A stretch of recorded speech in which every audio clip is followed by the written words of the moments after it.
everybody. It is your girl, Indescribeabull, aka Jerrilyn Lake, checking in with my bestie for the restie, Lynee Monae, and you are listening to the She Said It First podcast and Urban One podcast on the Urban One Podcast Network.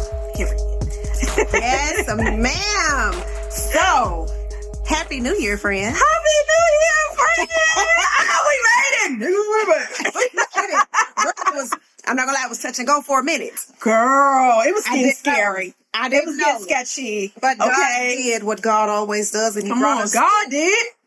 Brought us through another year. Amen. Because He's good all the time, and all the time, God is good. Yes, indeed. So we have I want to say fun. I know our commentary gonna be fun, but we got an interesting show for y'all today.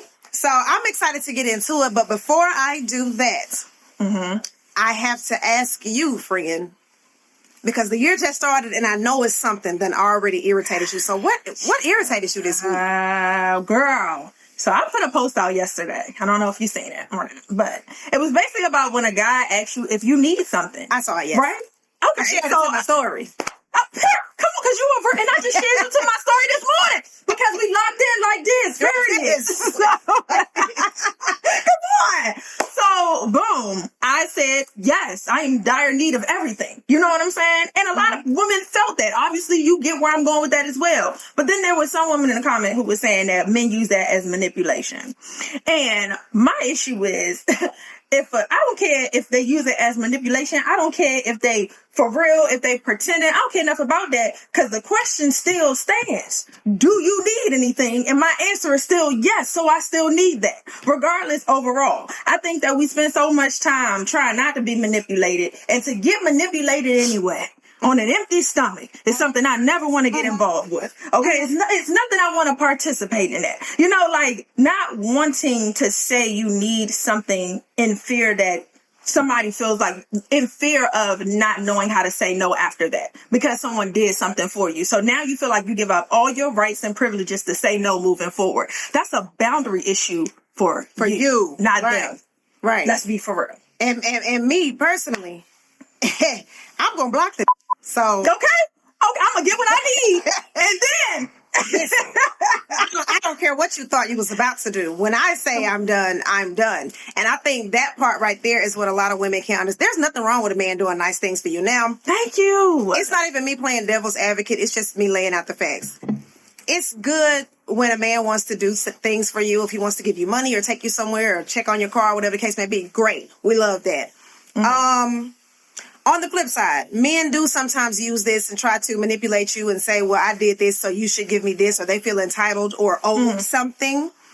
And in those cases, I say, I'm not giving you what I don't want to give you. So everything you did, I assume was out of the kindness of your heart. Thank you. Because that's why I do things. I don't do anything because I need a payback. And so if you're doing things in the like with the hopes of getting something from me, I'm going to tell you right now to just stop it. Please. Because you'll run out of money before I have any type of desire to give you what you're trying to manipulate me out of. And what's wrong with just saying no? Why do you give up? That's exactly what I'm saying, friend. You laid it out so clearly. Is that even though people do things for you, you believe that it's out the goodness of their heart. So you do not feel obligated in return to give up your no. And now everything they ask for is a yes from you. You still don't have unlimited access to me just because you did something. And I don't believe it's the dude. I'm going to tell you now, because manipulation is manipulation. If you can identify it, then you can do something about it. The issue is that y'all really don't want to have them type of conversations. You rather run away from it. So that's your problem. That's not them problem. If somebody manipulate me, baby, I check that at the door immediately or I disappear and don't have nothing to do with them. That's what I'm gonna say. Once I feel like you feel entitled to something because you've done something for me, I'm gone. Because the fact of the matter is, I never needed you to do anything.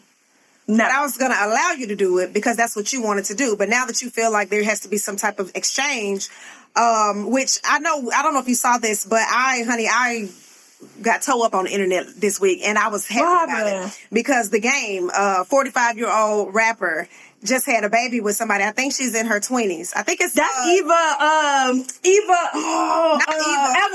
Evelyn Lozada. Yeah.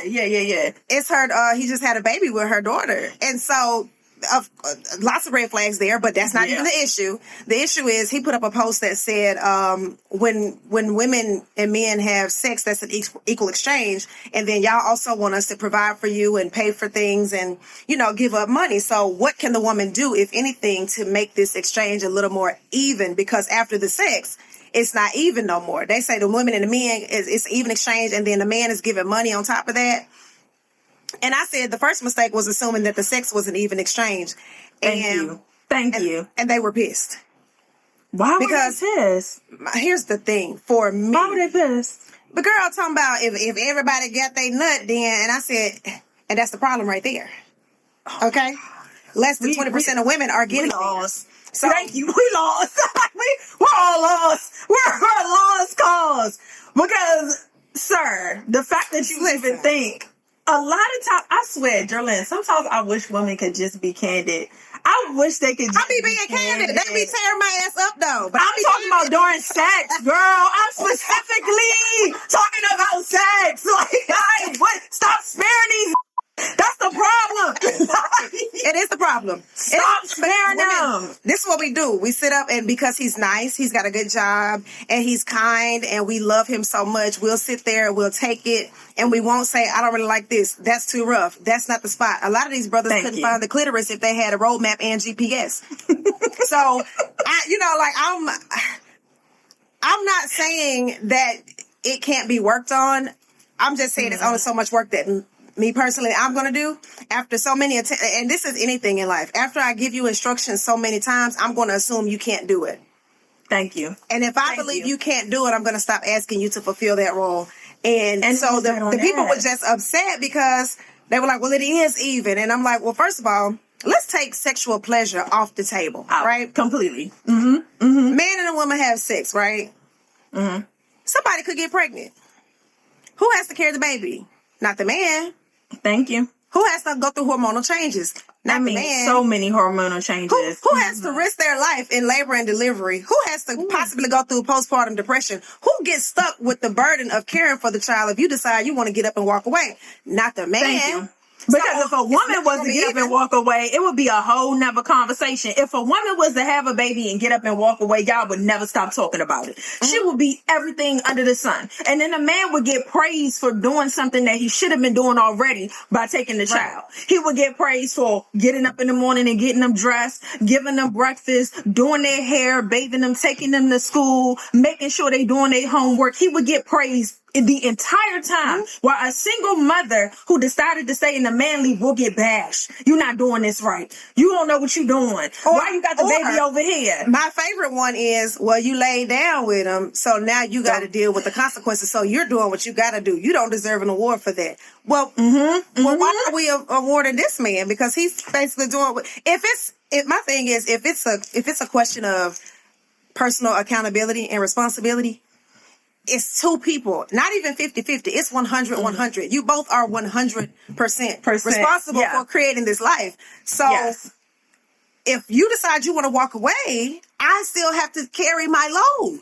So sex is never going to be equal between men and women. It has nothing to do with the pleasure of it. Because if it did, if this world depended on women orgasms to procreate, Girl, the world would be this big. For real. It would be so little. Like, nobody would have kids. Like, just to be honest. And also, just going back to, like, what you were talking about, I would like to know, as far as sex, is sex as important to women as men think it is? And if it is to you women, please let us know, because I would like to know, is it as important as they believe it is? For me, it is not. I don't have the sex drive of a man. They love sex. I am not on that type of wave. I like that. Okay, I like to indulge. Okay, I will partake.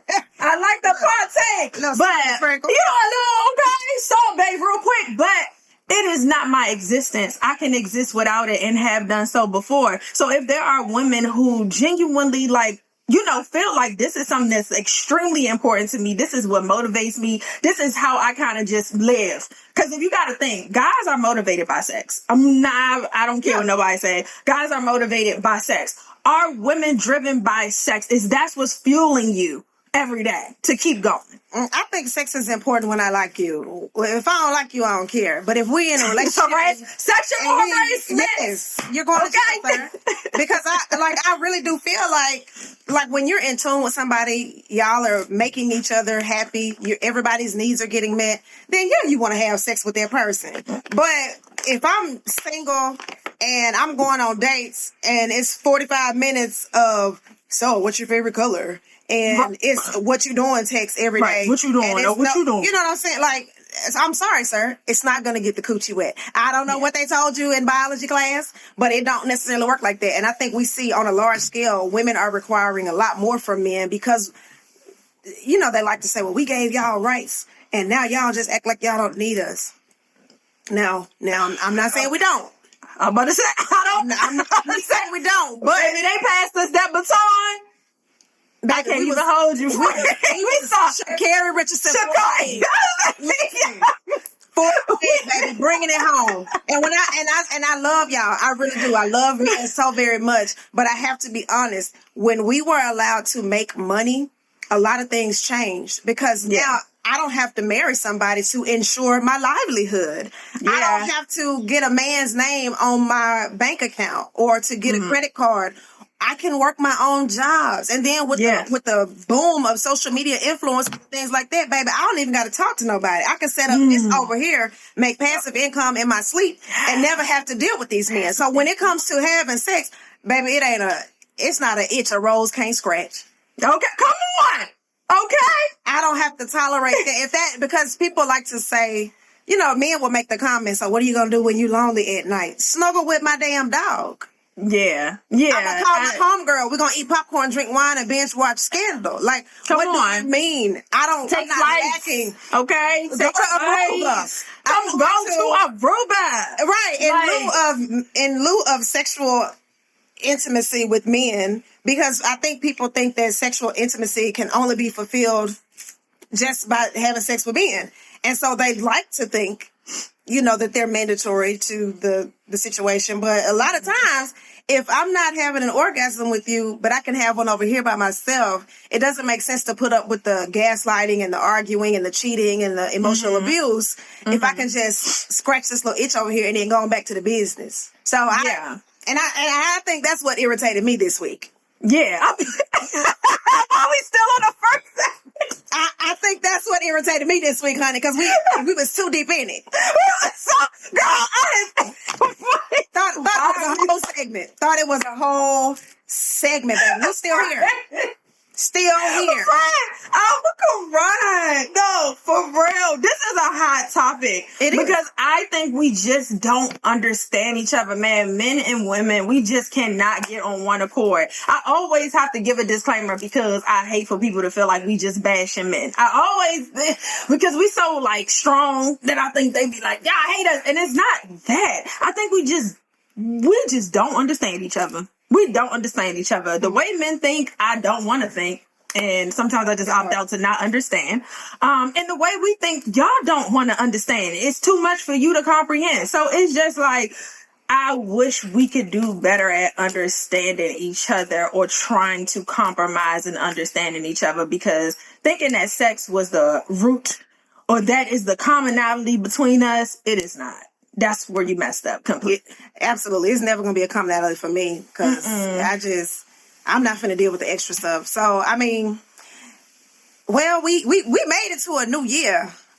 We did. So we didn't die. We didn't die with right. Praise God. He's still in the blessing business. Amen. He is. So this year specifically, people have made some resolutions and we are all, still reeling from the election last year. There's a lot of stuff that has been going on, but the year is so crazy. And I would like to know, friend, what is something, or do you make New Year's resolutions? What's a resolution that you have made? Do you have anything that you want to change, do more of, less of? What is your year looking like after? Because I know we talked a little bit about it before the break. And we had some goals that we wanted to set. So realistically, now that the year's here, what say you? Friend, look, we talked about that. Y'all go look at the other episodes to get into that. Now, what I want to talk about, because let me tell you what I want to talk about. No, we did that already. Resolutions. I do have things I want to work on, but I'm not the type of person to wait until the new year, baby. Like, people like, oh, if you don't hear from me from the new year, baby, I cut people off October, November, December. It's resolved. Okay, it's called a resolve. I don't wait until the new year to stop doing this or stop doing that, because I understand the reset, but I'm also somebody who just believe in, if I want to do it now, why not now? Like, why do I have to wait until January 1st to do things that I have on my mind right now? Because then January 1st is going to get hit and I'm going to be thinking about something else. So I just don't really get too wrapped up in it, because also I don't want to burn myself out. You know, as creatives, like, we're always thinking. We're thinkers. If someone is a real creative, they're always thinking, they're always coming up with new ideas, they're always reinventing themselves. So the new year is, to me, it's not this big thing, because I've been reinventing myself almost like every month. Like, I'm always like, I want to do this, I want to work on that, I want to try something new. So it's like, I don't do that. I just start, and then I just be careful to not burn out, because I watch a lot of people. And I have a question for you. Why do you think people start off the year so strong, and then by February, like, all the stuff you said you was going to do, that gym membership, baby, the equipment haven't seen you in months. We ain't seen you since January 1st. You know, why do we start out so strong and then fade away by like February, March? And I feel like, because y'all go way too hard, you need to pace yourself. I just think you need to pace yourself. And it has everything to do with New Year's resolutions. I think so. What do you think? That was exactly going to be my response. Like, because you made a resolution, now you put pressure on yourself, when the fact of the matter is, what you lack is discipline. What you lack is get a schedule, a routine. And I had to process this recently, like the last few months. I was really going through it, not like depressed or anything, but I just was tired. I was traveling a lot. I was creating a lot of content. I was working on so much for the election, and it just seemed like I just wanted to relax.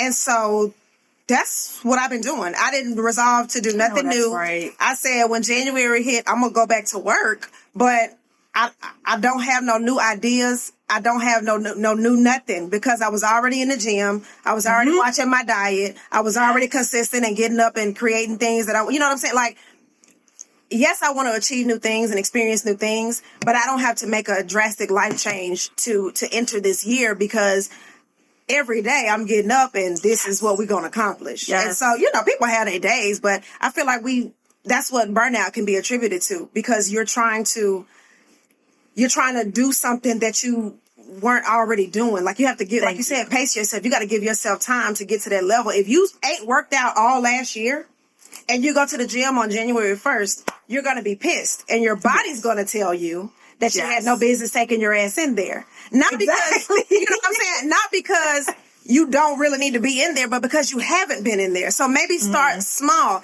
by especially if you're a little more, it ain't even about being overweight or anything like that. It's just about the conditioning of your body. Not healthy, yeah. Yeah, it's the conditioning of your body. Maybe try to change what you eat before you try to go in the gym and hit it hard. Maybe just take a walk. That's my thing. Take a walk around for 30 minutes, or maybe do some yoga or something. Like, take it slow. You got people on social media trying to convince you that you got to do boom, boom, boom, boom, boom.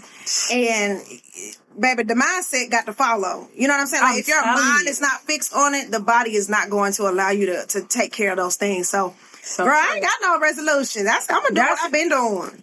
So literally, I feel like people should follow suit. I'm not trying to make y'all do anything. I'm just saying what you should work on for your New Year's resolution is just doing stuff as you go.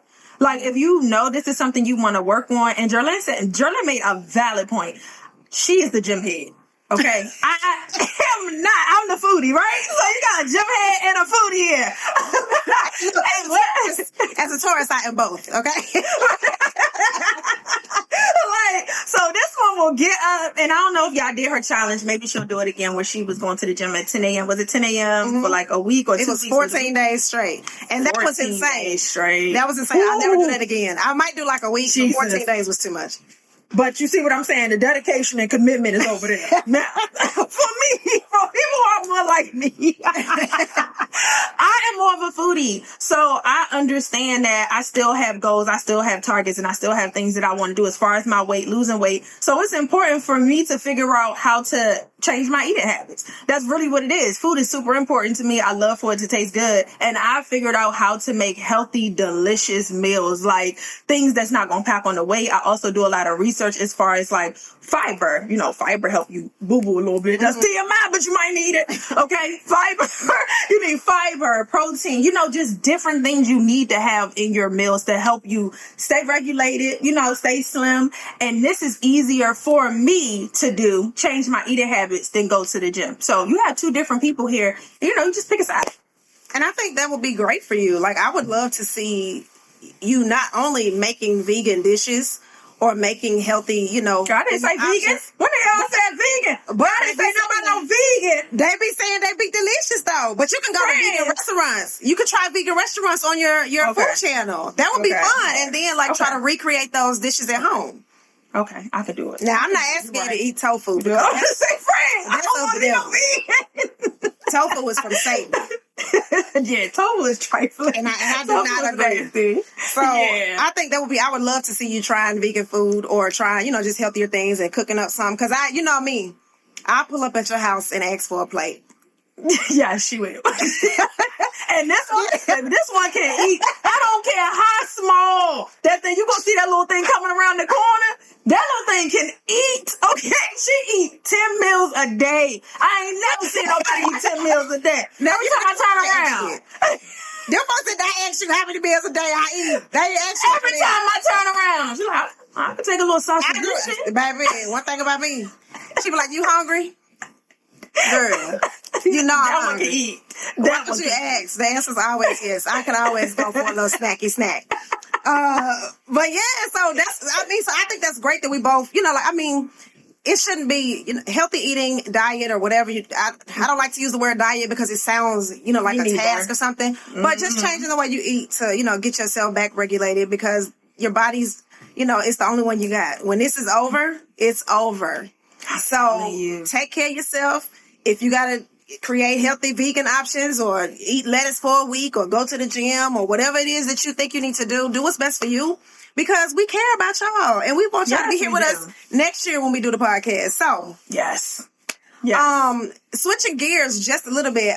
Speaking of the new year and everything like that, everybody was partying in the streets and having a great time.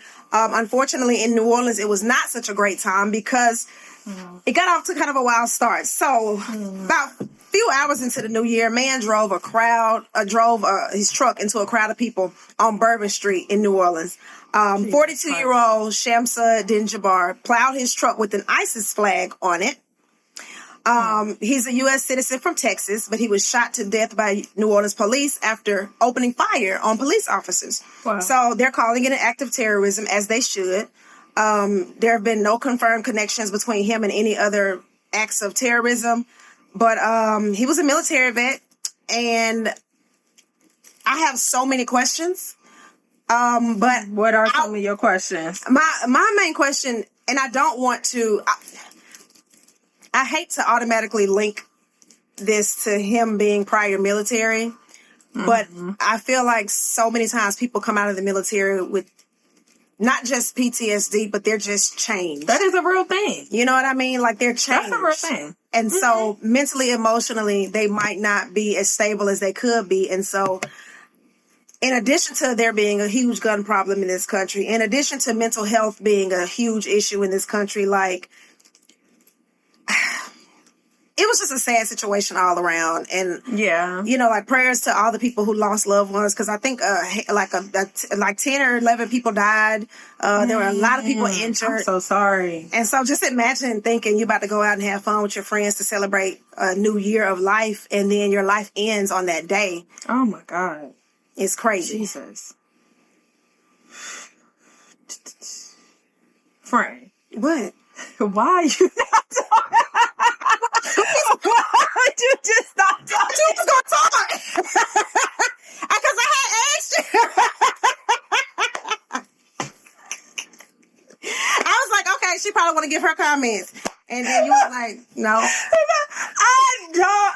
Stop. Wait, okay. This is a crazy place to laugh. I'm gonna tell you. Okay, this is kind of crazy. My bad. No. All right, I'm gonna give you some background about me, right? I was a program manager at a nonprofit in DC for about 5-6 years, and my job was to house vets. So I was the program manager of this building that housed about 28 residents, and they all were veterans.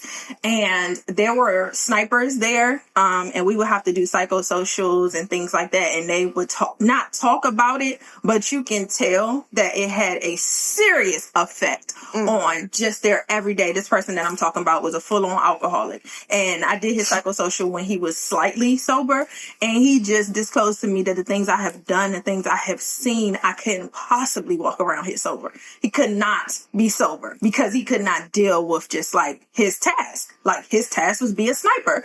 He had to kill kids and things like that. So I think you don't know, and I'm just giving that as one example, but I had a lot of residents who had a lot of mental health challenges, and I mean quite a bit. The thing is this though, I know that because I was their program manager.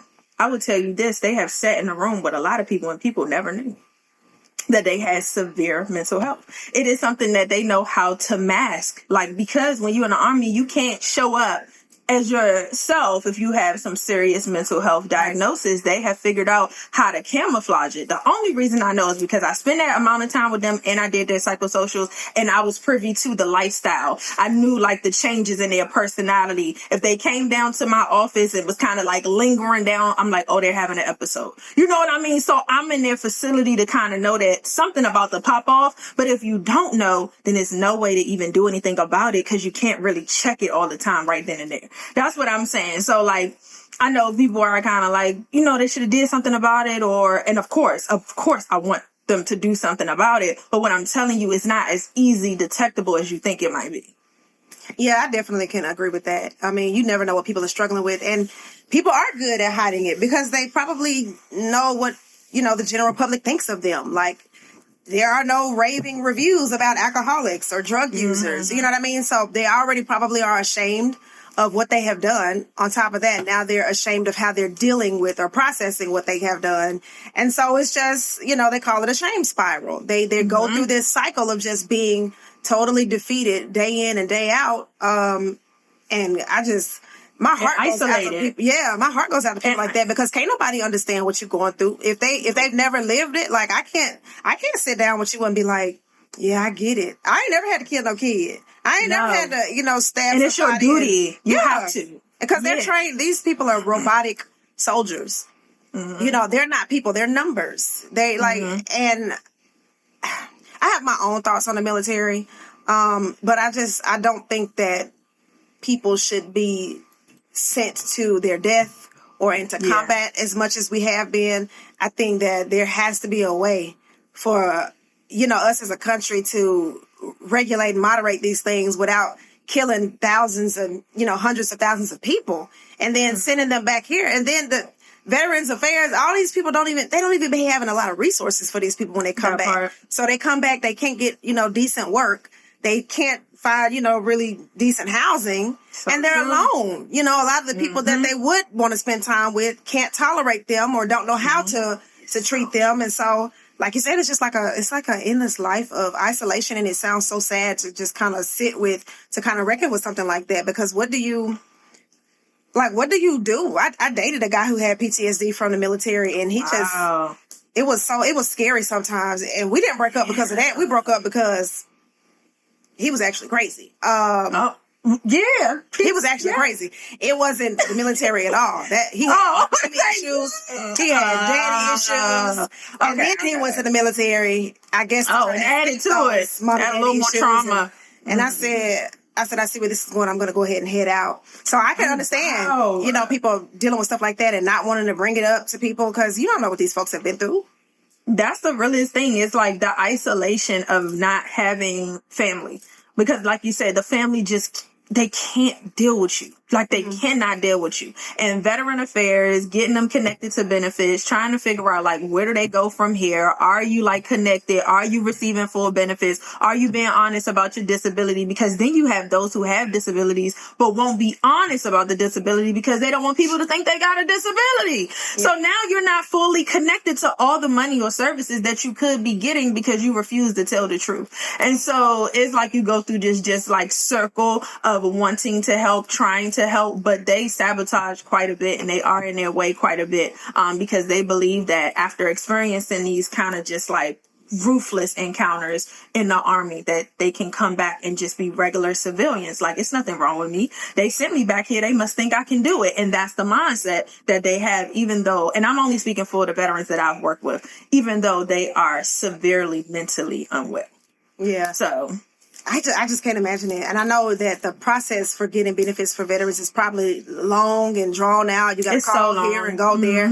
And so I just think in this country specifically, I have a huge issue with how the government communicates with us. Because when you think about programs like that for housing assistance or for SNAP benefits and food stamps and all those things, even just ask somebody to talk to you about filing their taxes. Since we are in January and the time is coming near for y'all to be getting them refund checks, ask somebody what they know in general about our tax structure in this country. You got to call 3 people, mail in 2 big long packets. You got to get on the phone, wait for 45 minutes, and they're going to call you back. When they call you back, you better be available because you're still going to be on hold. I'm going to say because they're not going to be on the phone. Because they're not even going to be on the phone. You got to answer the phone on hold for 15 more minutes. And then when you talk to them, the last person you talk to don't have no recollection of what you talk. It ain't in the note. And so, like, it's so overwhelming and it's so unnecessarily confusing that a lot of people probably just give up. And so I'm mentioning that because I can bet that a lot of those ex-military probably have that issue. Like, it's too challenging. I don't even want to, mentally, I can't even get through this process to get the benefits that I need, which probably should include mental health services. But sometimes, you know, it don't. So I'm just like, what can we offer these people? Because, like, sacrificing your life. Yeah, I'm just so sorry to the families. I'm so sorry. I'm sorry. It is a sad situation. It is. Prayers to those people. Hopefully we don't have nothing else like this, but you know, America. This is America. So this is exactly how America works. So Skip Bayless is back in headlines. Usually it would be for him being on Fox Sports or arguing with Shannon Sharpe or whatever. But surprise, surprise, sexual harassment lawsuit. Former Fox hairstylist Nushin Faraji, single mother, said that he made numerous advances toward her. She turned him down each time. He even went as far as to say that she had ovarian cancer, hoping to stop his advances. Said his advances became even more aggressive. He offered her money to have sex with him. She declined. She was like, "Aren't you married?" And he was like, "Well, ain't you Muslim? Don't your daddy have 3 or 4 wives?" So on top of being a sexual harassment officer, he's also mildly racist. And so this whole situation is crazy because this woman sent out a 42-page lawsuit. And then mentioned one of her coworkers, Joy Taylor, stating that she might have did a little something for, you know, a little upgrade at the studio in her job. And so, you know, she's even said that Taylor told her, you know, when she told her about what was happening with her and Skip, Taylor was like, "Oh, girl, you just got to get over it." Basically saying that that's the nature of this industry. That's what you got to deal with. So suck it up and keep it moving. Girl, I know you lie. I wish I was. But I know you learn. This is America. And so they are dragging the women. And I wish I could say I was surprised, but I'm not. No. Because that's how this goes. That's how this goes. The men always get off scot-free. They're allowed to be boys because men are sexual creatures and they don't have any sexual discipline. And that's just how they are. What do you think, friend?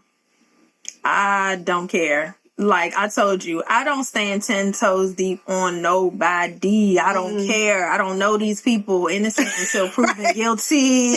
Like that man, I just don't believe in that. You know what I mean? If a woman is coming forth and saying something happened to her, let's just take it to court. You know what I'm saying? Take it to court. Run the evidence, figure out what's going on. It's just so weird that I see people come forth, and we've seen this play out many times, where women come forth and then automatically it's just so much victim blaming. It's just so much victim blaming. She's made complaints to HR. There have been multiple complaints. And so I'm like, wow. Who was the HR people? Like, why didn't the higher ups do anything? Why was something about no consequences for this? The power. It's the power, man. We talk about men in power and feeling like they can get away with certain things. Like, that's why they do them, because there is no consequence. It's like, you really think you can go against me? You really think you can go against me? You know what I mean? And I think a lot of people are bringing up the fact that, like, they believe she slept her way to the top. I don't know that woman. Once again, I don't know. And what I'm really trying to figure out is, why didn't Monica Winfrey follow suit?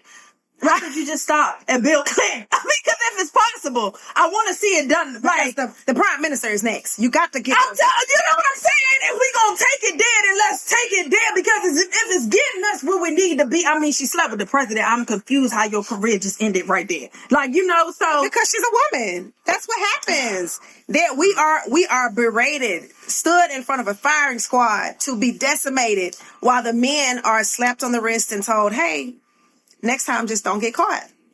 That's crazy. That's crazy. And to bring it up, you know, just to bring up whether or not she slept with him, what does that have to do with this time? What does this have to do with the situation that she's dealing with right now? And Drea said your wholeness could be deleted. and when she said that, I turned the microphone down. Fred, can your wholeness be deleted? I feel like your wholeness can be deleted if don't nobody know you a hoe.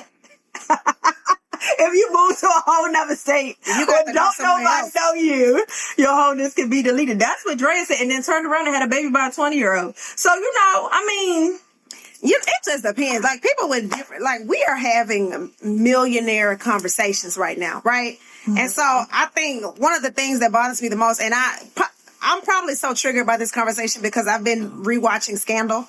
And I don't know if did you ever watch Scandal? Yes, girl. Olivia Pope. Girl, first of all, the jacket, the wine, the long stem wine glass.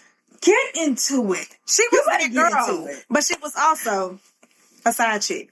She was a side chick. When it came out, too, people would move heaven and earth for Fitz to still have the life that he had.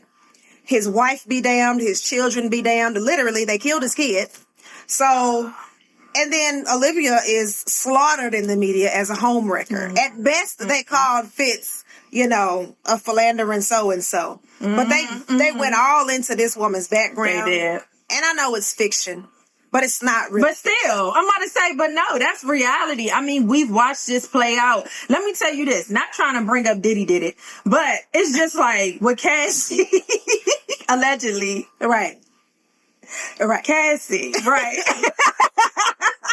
With Cassie, right? If the video footage was never released of what actually happened on that elevator or before the elevator, whatever case may be, he still would have been praised. People still would have, like, never believed her, even though she talked about all these gruesome things that happened to her. It's like, if people didn't actually see the video, she would have been scrutinized, which she was. People was pissed at her for coming forth. They called her all types of names. And this is the same thing with Meg Thee Stallion, where, like, she gets shot. Literally. And everybody hates Megan. And I just don't understand. I don't understand it. I don't understand. Even Megan past came up with her sleeping with Tory and all this other stuff. And it's like, sleeping with somebody means that I deserve to get shot and it's my fault. I just want to make sure we're clear of what we're at. That's the link that they're making. And so I think and I learned this from watching How to Get Away with Murder. The first step, when you start prosecuting somebody, when you put them on the stand, first order of business is discredit the witness. That's the first order of business. So if you come up here saying that somebody raped you or somebody beat you up or all these things, I'm finna talk about, not me personally, but they finna sit up and talk about how Oh, in high school, you got caught making out with a boy behind the bleachers. Oh, in college, they ran a train on you. Oh, you got all these pictures on your Facebook of you being drunk and you talk about smoking weed and being a party girl. Wow. So that means that I wanted to be raped? Right. Like, so that's the part I don't understand.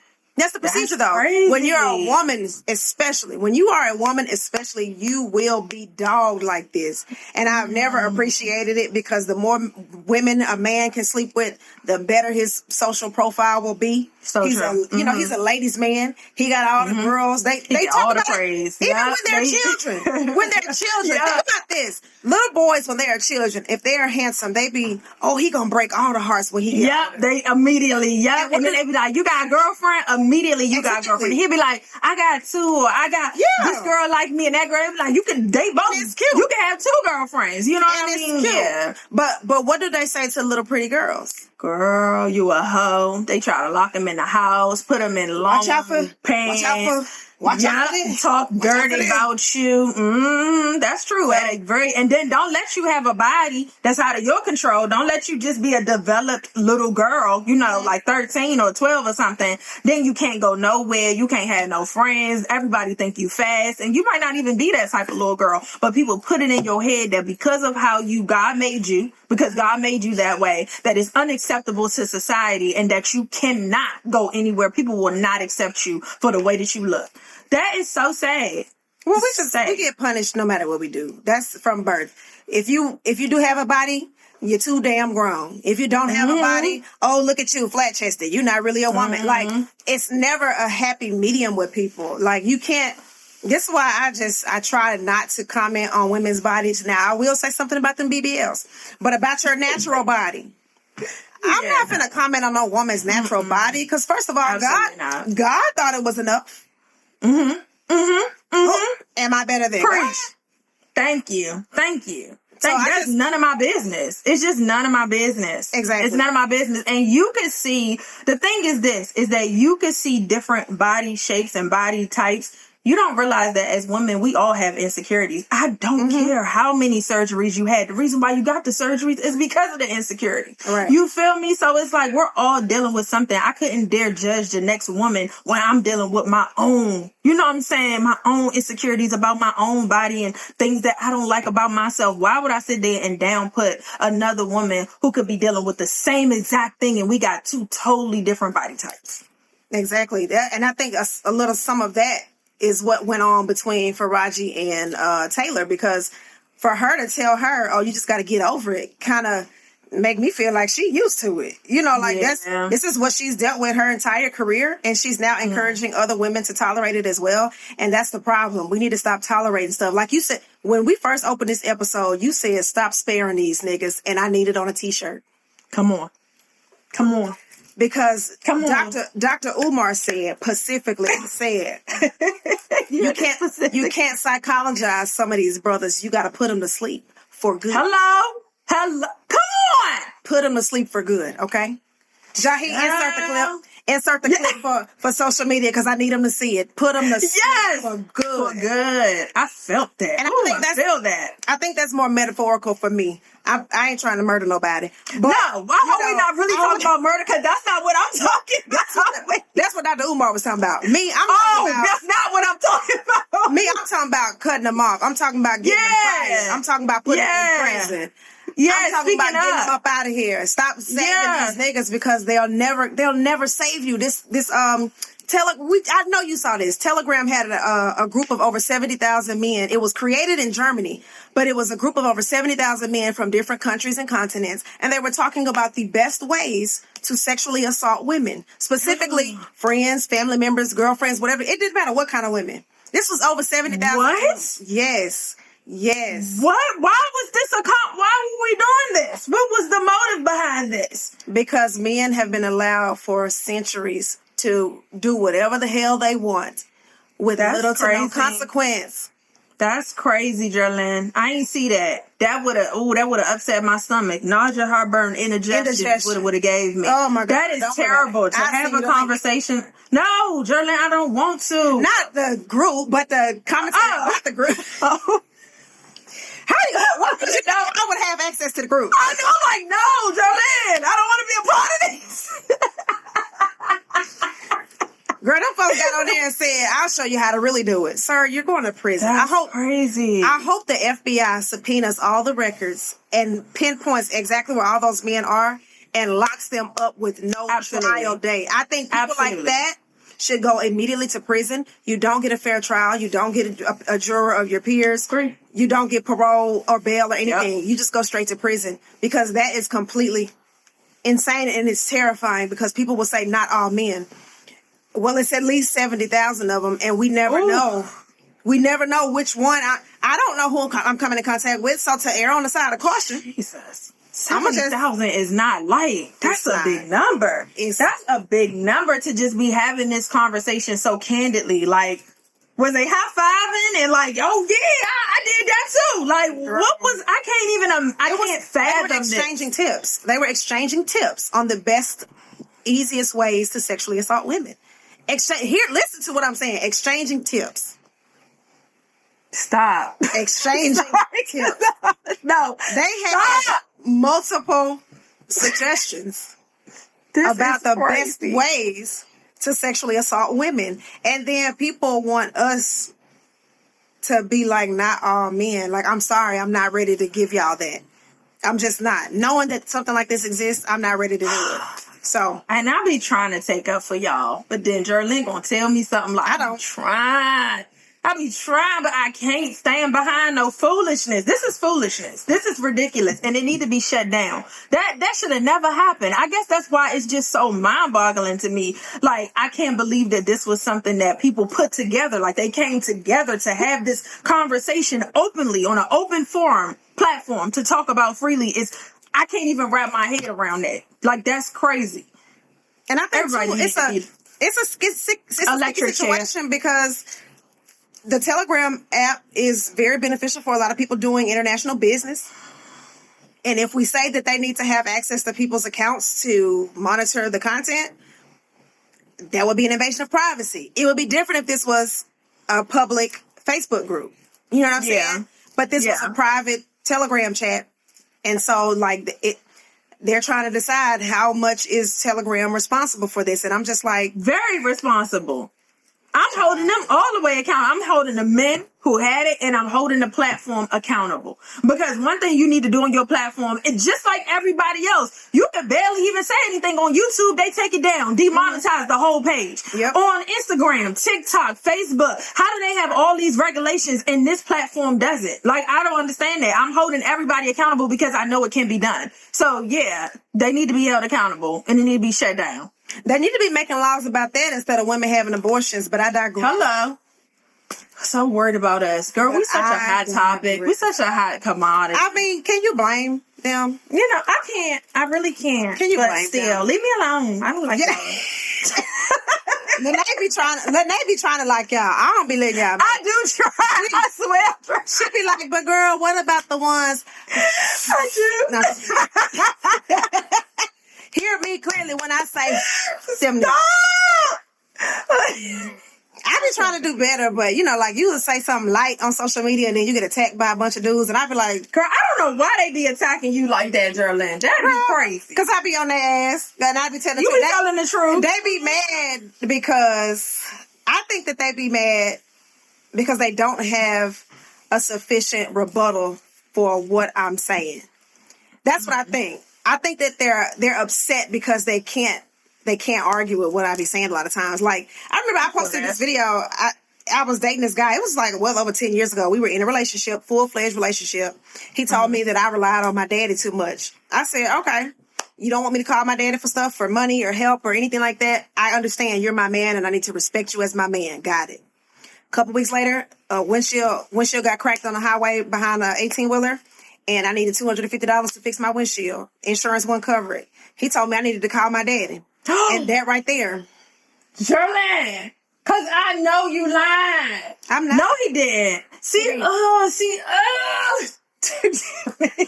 And this is stuff, this like men was in the comments like, well, you need to be able to take care of yourself.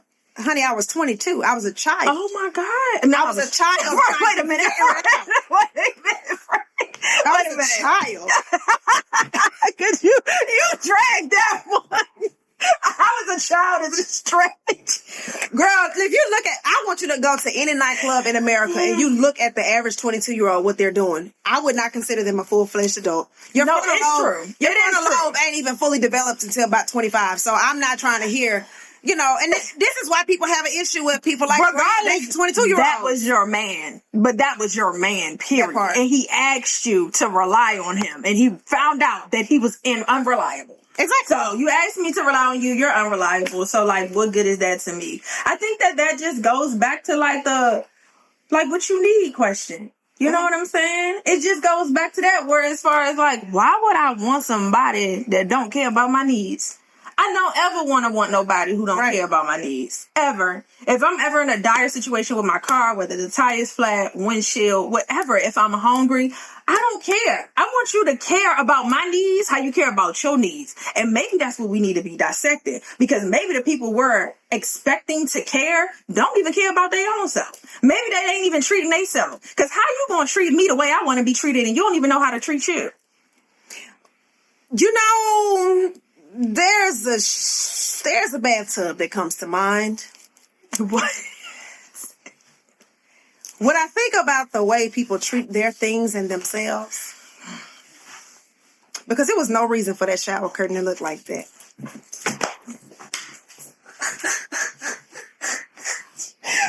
Jerrilyn, you're cutting. You know he gonna see this, and you know he gonna watch this.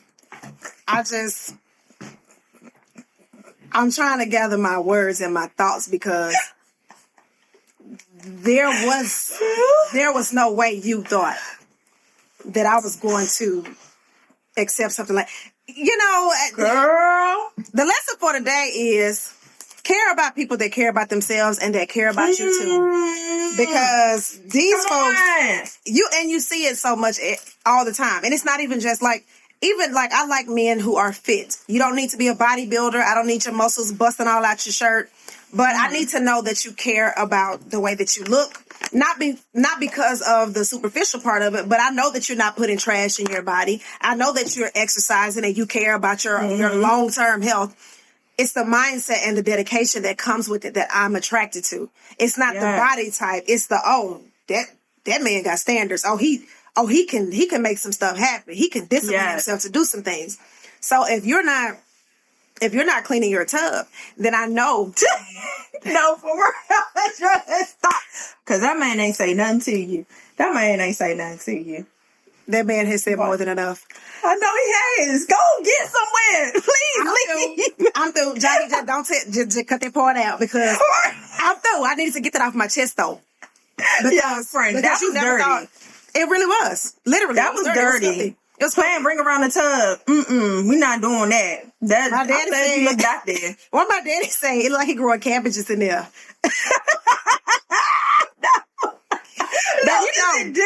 You know my daddy. He'll say it. And I think too, that really be my issue with dating a lot of people. I'm like, bro, my daddy would never have me in a situation like this. He set the standard. And when I'm thinking about what type of man I want to provide for me and to protect me and to make sure I have what I need, who else can I think about but my father? Like, you want me to compare you to whom? My ex who couldn't form a sentence? Or the one before him who was emotionally abusive? Or the one before him who cheated on me and made me think it was my fault? Like, who would you like me to compare it to? All I could compare you to is the things that I want for myself. It ain't even about it being my daddy. It's about the way that he did what he did. And so when you see people in these situations, I just be like, oh, my husband would never. No, absolutely never. not. And I can't even blame you for that. I almost want to borrow your daddy. I don't know what my girl, everybody share my daddy. You can have. I'm about to say, because I need, I don't like that standard as well. But just to be real, just to see y'all relationship, I understand exactly what you're saying. And that's just a glimpse into you guys' life. And I just admire it from afar. And having male role models in your life as women is very important because then you don't continue to fall into these booby traps. You know what I'm saying? Like, we keep falling into the booby traps because sometimes we don't have the right representation. men or people that we feel are good role models are not people that we should be looking for or looking at qualities in a husband. You know what I'm saying? Just because that's your family or that's your cousin and they cool, they still don't have the qualities that you need for a man, for a mate, for a partner. So I think we just got to do better with identifying the right male role models for ourselves and just move forward, move accordingly through that. And I love that for you. Well, yeah. I mean, and it's not even like, you want somebody that will essentially, like you said, care about you and your needs. Yes. I feel like that should be a bare minimum. So it's not that easy, friend. You know the way I done read these comments, girl, women are struggling. And they keep saying it's a trauma response. What is the trauma response? That you don't feel like you deserve it? From their daddy not being there in the first, like, it's a lot of things. Girl, my daddy wasn't there. I'm a taker. People respond different ways. If this is a relationship, I'm going to use the word deprived. If you felt deprived of a loving father as a child, you're probably either going to deal with men who also don't have no love for you, or you're going to go out your way to make sure you get that love by any means necessary. That's usually how it works. People who have mommy and daddy issues, it either be I'm going to end up just like that nigga or I'm going to be nothing like him. That's why you see men coming from broken homes, stepping up, raising other people's children, becoming the dad that everybody loves. That's why you see men who always had their daddy in their life, but he was a drunk and he was abusive. Yeah. And so they're a lot more in tune with their emotions. Like, it really can go either way, but you gotta dissect these types of relationships when you start dating, because you're gonna mess around and end up with somebody who think you're supposed to be a slave. Thank you. And won't ask you, do you need nothing? That's what you're gonna end up with. Don't even care. You're not even a thought. So, like, the last thing you want to do is, I hate to say train, but the last thing you want to do is train somebody to believe you don't need them for anything, because then you should be alone. You should probably be by yourself. Right. Turn around here. I guess I should stop saying that. Because I be telling you, I be like, I don't need you. You can do it. But if you don't do it, it's going to get done. I be trying to temper that ego, baby. Don't come in here with I feel that. But still, friend, my friend is very strong. Y'all. I just need to She's a strong black woman. Stuff. Yeah, okay. You need to let them do stuff and soften a little bit, just a hair. You ain't got to soften too much, just a little bit, friend. But I love you. I'm gonna hold your hand when I. No, you ain't gonna do it. I'm not sure. I'm not taking back. You're not rattling me a little bit. Like, I'm aware you're not gonna do that. You know what, friend? Because it's a new year, You ain't about to do that. I'm gonna try. She's not. I'm gonna try. I'm gonna try to be softer so men will like me. No, it ain't for men to like you, girl. Please. I ain't never done nothing for a nigga to like me. That's not how I move. I think I want them to stop liking me just a little bit. Girl, it's called off your plate and delegate. I've been a supervisor for over 10 years, baby. I delegate assignments. Yes. Yes, you can do that. Yes, you can do that. You know what? That's crazy. Maybe I'm learning so much right now. Maybe that's why you're able to do those things.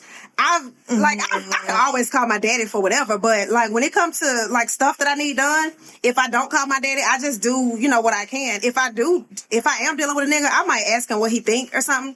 But I don't think I'd be actually waiting or expecting anything. I think my expectations have become very low for men, but my standards are still really high. So when you disappoint me, I'd be like, well, that's why I called my daddy, so. Yeah. I think it takes practice, and I think relying on your dad is an amazing thing. I never want to take that away because they need to see what the standard is. You know what I'm saying? Like, this is the standard. So you have somebody there. I think mine's just come from me not having a father there and needing people. Yeah, do it. I can't call him daddy. Yeah, you going to have to get this done for me. Thank you. I know that sounds crazy, but that's just how I operate. Girl, I'm telling you now, you can always call my daddy, because one thing he gonna do is he'll give you, my daddy is so, now he be on my ass. Now, if you don't like lectures and you don't want to be held accountable, this is not the father for you. I'm telling you now, pick a new I understand that. Because this one here, now he always gonna have your back. He always gonna come through. Mm-hmm. But you got to listen to this 10-minute monologue first. Okay. So just know. I can do that. Just know you say that now. It ain't gonna be all the time. So you got to deal with it all the time. I only have to deal with it occasionally. 35 years is a long time, sis. I was just saying, I'm only here occasionally, so I can do that. No, but shout out to all the amazing dads, and then shout out to all the men who stepped in to be a father figure or a homeboy or a cousin or uncle or something. Shout out to all the brothers who repeatedly show us that it is possible, and that y'all do care for us, because as you can see, it's tough out here for everybody. And we really do need each other. There's a reason why men and women come with exchangeable parts and pieces and all these things. There are things that women have that men don't. And I'm not talking about biology or physical pieces. I'm talking about emotionally, mentally. There are things that are interlocking puzzle pieces that we need from each other. And so I'm in no way saying don't deal with men no more. Just pick, you got to just discernment. Just discernment. What fabric is that, friend? My hair, this is actually... No. What fabric is that? Huh? Is that cotton? It's getting soft over there. It's getting a little soft. I'm feeling a little 100% cotton coming through. It's actually girlfriend material. It's actually wife material. Oh, period. It's been a little soft girl era. I like that on you. You're so stupid. Woo, okay, let me stop. Okay, y'all. So we do have one more segment that we got to cover, which we probably finna get right back round up. Let's talk about power struggles in relationships. I know you can relate to this because it ain't many of them that can deal with us and what we do and not be mad about not being the prize. Beyonce actually did an interview with Elle magazine, and she said that there's a power struggle between her and Jay-Z, but she's finding out how to approach it. And she's saying that if she, if she didn't respect somebody and they didn't have that same strength, then she would be bored. And I 100% agree. Like, I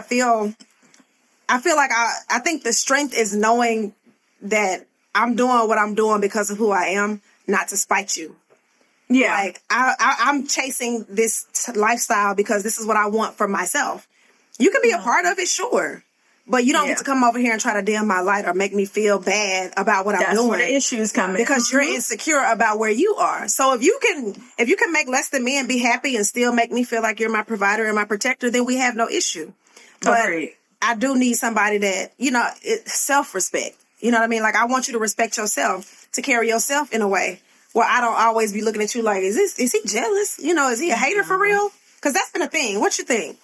I agree. I mean, I feel the same way. I don't really particularly want to be with anybody that's jealous of my success or feel like or be in competition with me. Mm-hmm. I'm not in competition with my partner now. I don't mind friendly, like in the past, not the past, but whatever. I've had like competition. Don't you tell they being in there. I would say that's friendly competition. Okay. Who could make $1 million this year? Right. Okay.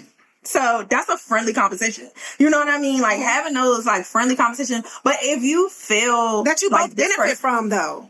Thank you. It's a win-win on either like whatever. You know what I mean? But my thing is, if it feels like a competition where you literally are trying to slaughter me or like tarnish me or like you're not as supportive because you can't like get with like how well I'm doing, how much people came to see me, then I can't really be with you. I don't even want to explore that. I don't even want to try to work around it. I'm not going to hold you. Once you let me know you envy me or you jealous of me, I don't want to pursue a relationship with you. Same. I agree because it's too much work. Because now on top of trying to balance what I have going on, I also have to manage your insecurity. I'm not interested. Thank you. And I have to also like think before I can take a deal, before I go do this, it's like, damn, I can't even tell them. Damn. And who better person to share it with than the person you with? Yeah. Like, I can't even share this with you because I'm so worried about you feeling some type of way or me trying to like down it. Like, oh yeah, I got invited to do da da da da. Like when I'm really like, hey, yeah, I just got an opportunity to do, and I can't even give that to you because I'm trying to save your feelings from my opportunities. That's weird. Not doing it. Not in the business of it. Don't care. Yeah, making yourself small for somebody is just not on. It's not on the agenda this year or any year moving forward. So thank you. Hopefully, y'all are with people that encourage you and support you and want to see you win and want the best for you. If you're not with people like that, then you need to get new people. And it's really just simple as that. Simple. It's really just simple as that. And I think I want to see us, especially Black women, I want us to love ourselves more and love ourselves enough to say no early and often. And when I say early and often, I mean as soon as he, she, them, they, whoever, business, friendship, romantic relationship, I don't care who it is, family, as soon as they do something that you don't like, something to harm you, say no quickly. Say no quickly and loudly and make it be clear. I don't like that. I don't accept that. I don't want that.